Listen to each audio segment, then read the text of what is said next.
गर्मी की छुट्टियों में अर्जुन अपने पुश्तैनी घर में रहने आया। शहर की भाग दौड़ से दूर यह पुराना लेकिन भव्य घर उसे हमेशा रहस्यमय लगता था। घर की धूल भरी दीवारों और भूल चुके किस्सों के बीच घूमते हुए उसकी नजर एक पुरानी लकड़ी की घड़ी पिक्सी पर पड़ी। ये विशाल थी, सुनहरे कांटों और बारीक नक्काशी से सजी हुई। ऐसा लग रहा था जैसे ये फासमे का कोई रहस्य अपने भीतर समेटे हुए हो। लेकिन कुछ अजीब था।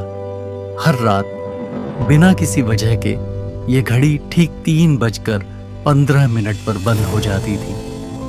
पहले तो अर्जुन ने सोचा कि यह कोई तकनीकी खराबी होगी। उसने उसके पुर्जे बदले, तेल लगाया, बैटरी तक बदल दी। लेकिन अगली रात ठीक 3:15 पर फिर से घड़ी बंद हो गई। अब वह थोड़ा बेचैन हो गया था। आखिर ऐसा क्यों हो रहा था? उस रात वह जाग कर देखने का फैसला करता है। 3:14 शाम। घर में गहरा सन्नाटा था। टिक टिक टिक। स्टॉप। अचानक कमरे में ठंडक बढ़ गई। जैसे ही अर्जुन घड़ी को करीब से देखने गया, कोई फुसफुसाया, मेरी मदद करो। अर्जुन की रूह कांप गई। ये आवाज किसकी थी? कमरे में तो कोई नहीं था। अगली सुबह अर्जुन ने अपनी मां को फोन किया और घड़ी के बारे में पूछा। जैसे ही उसने घड़ी का जिक्र किया, उसकी मां की आवाज धीमी हो गई। अर्जुन, ये घड़ी तुम्हारे दादाजी की थी। जिस रात उनकी हत्या हुई, उसी रात यह घड़ी ठीक 3:15 पर रुक गई थी और फिर कभी नहीं चली।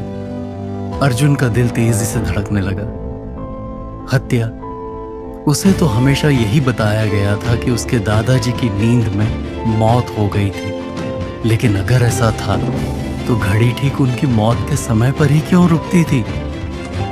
उस रात अर्जुन ने घड़ी के सामने बैठकर इंतजार किया। 3:14। हवा में अजीब ठंडक थी। माहौल भारी सा लगने लगा। 3:15। घड़ी फिर से रुक गई और तभी कोई परछाई हिली। अर्जुन की नजर घड़ी के कांच पर गई। उसका प्रतिबिंब गायब था। उसकी जगह एक बूढ़े आदमी का चेहरा नजर आ रहा था। धंसी हुई आंखें, कांपते होंठ, दर्द से भरा हुआ चेहरा। मेरे कातिल को ढूंढो। अगली सुबह डर के बावजूद अर्जुन ने पुलिस के पुराने रिकॉर्ड खंगाले और जो सच सामने आया उसने उसे हिलाकर रख दिया। उसके दादाजी को जहर दिया गया था। ये कोई प्राकृतिक मौत नहीं थी, बल्कि एक हत्या थी। किसी ने उन्हें मार डाला था और अब तक बचा हुआ था। उसी रात जब अर्जुन इन सब चीजों के बारे में सोच रहा था, उसका फोन अनजान नंबर से बज उठा। स्क्रीन पर सिर्फ एक मैसेज चमक रहा था, खोदना बंद करो वरना घड़ी ही नहीं 3:15 पर कोई और भी रुक जाएगा। अगर आपको कोई भूत मदद के लिए पुकारे तो आप क्या करेंगे? क्या अर्जुन को अपने दादाजी के कातिल को ढूंढना चाहिए? आपको क्या लगता है वह मैसेज किसने भेजा? कमेंट में बताइए। और भी रोमांचक कहानियों के लिए द क्रिशा शो को फेसबुक, इंस्टाग्राम और यूट्यूब पर लाइक, शेयर और सब्सक्राइब करें। देखने के लिए धन्यवाद।